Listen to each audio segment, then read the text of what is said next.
Hi friend, welcome to our channel friends. ఇవాల్టి వీడియోస్లో కొత్త రేషన్ కార్డుకి ఎలా అప్లై చేసుకోవాలి, అలాగే అప్లికేషన్ ఫామ్ ఎలా ఫిలప్ చేయాలి, అలాగే అప్లికేషన్ ఎలా డౌన్లోడ్ చేసుకోవాలో మనం ఇప్పుడు ఈ వీడియోలనైతే తెలుసుకుందాము. మీరు ఈ వీడియోని ఎక్కడ స్కిప్ చేయకున్నట్ల చివరి వరకు చూడండి ఫ్రెండ్. అప్పుడైతే నేను చెప్పేది మీకు అర్థమవుతుంది.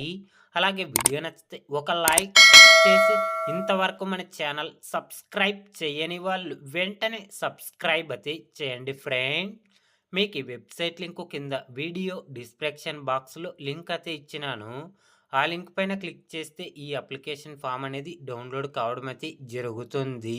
తర్వాత ఇక్కడ కుటుంబ యజమాని పేరు అంటే రేషన్ కార్డుకి ఎవరైతే అప్లై చేస్తున్నారో వాళ్ళ నేము, తర్వాత ఇక్కడ వాళ్ళ తండ్రి లేదా భర్త పేరు, ఇక్కడ చిరునామా, అలాగే వాళ్ళ కులం, ఇక్కడ వైవాహిక స్థితి, ఇక్కడ ఆధార్ కార్డ్ నెంబర్, ఇక్కడ మొబైల్ నెంబర్ ఇవ్వండి. అలాగే ఇక్కడ ఫోటోనైతే అతికించాలి ఫ్రెండ్స్. తర్వాత ఇక్కడ రేషన్ కార్డుకి అప్లై చేసే వాళ్ళ నేము, వాళ్ళ ఏజ్, ఇక్కడ వాళ్ళ భర్త నేము అలాగే ఇవ్వాలి ఫ్రెండ్స్. తర్వాత ఇక్కడ ఆధార్ కార్డ్ నెంబర్ ఇవ్వండి. ఒకవేళ ఏమైనా రిమార్కులు ఉంటే ఇక్కడ రిమార్క్స్ అయితే ఇవ్వండి.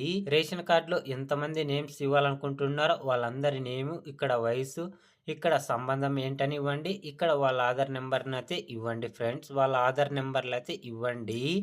ఈ అప్లికేషన్ ఫామ్ ఫిలప్ చేసిన తర్వాత ఇక్కడ దరఖాస్తుదారుని సంతకం, ఒక ఫోటో అతికించిన తర్వాత ఆధార్ కార్డు అంటే ఎంతమంది నేమ్స్ ఇస్తారో వాళ్ళందరి ఆధార్ కార్డులు, అలాగే అప్లై చేసే వాళ్ళ యొక్క క్యాస్ట్ ఇన్కమ్ సర్టిఫికేటు, ఈ అప్లికేషన్ ఫాము మీరు ఫిలప్ చేసి మొత్తం ఈ రోజు నుంచి 21 తారీఖు నుంచి జనవరి 21 నుంచి 24 వరకు గ్రామ సభలు నిర్వహించడం అయితే జరుగుతుంది.